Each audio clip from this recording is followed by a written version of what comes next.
bavuga ko ariko bizahora, ariko ibihe birahinduka. Umunsi iyo uvuyeho ntushobora kugaruka. Bavuga ko ibyiza biri imbere, ariko iyi si iracyamarenga. Muvandimwe, hanga amaso kwa Yesu. Uwiteka uzaturinde, ujye uduha gukomera mu bihe biruhije. Abagenzi baracogora, ariko wavuze ko umugenzi naho yaba umuswa atazayiyoba. Uwiteka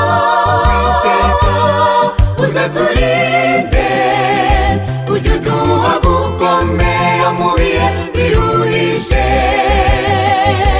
Abagenzi baracogora, ariko wavuze ko umugenzi naho yaba umuswa atazayiyoba.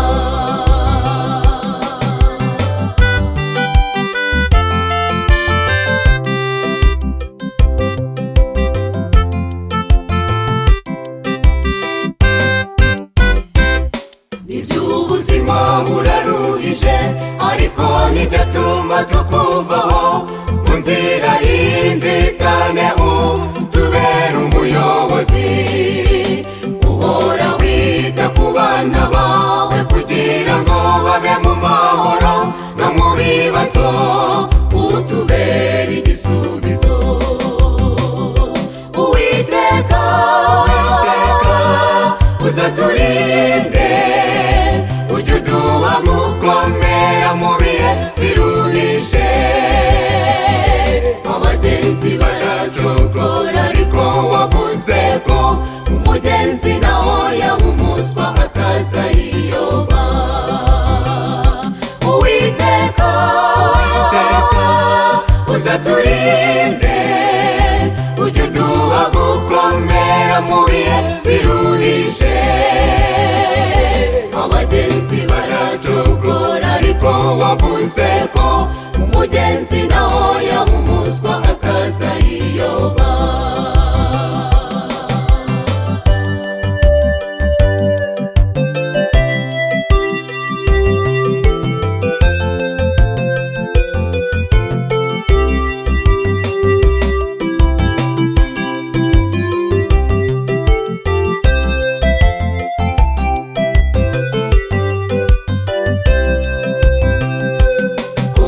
Shikama mugenzi wanjye, nubwo urugendo ruruhije.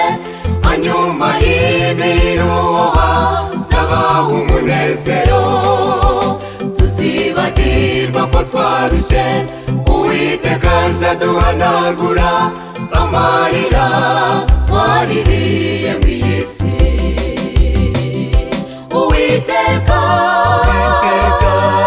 uzaturinde, ujye uduha gukomera mu bihe biruhije.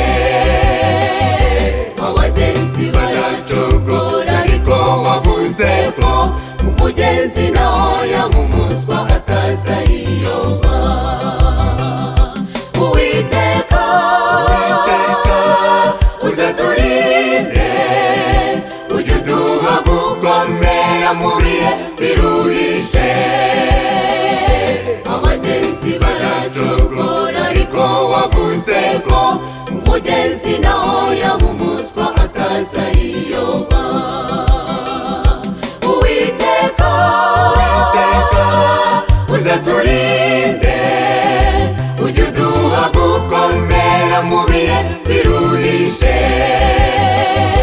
Abagenzi baracogora, ariko wavuze ko umugenzi naho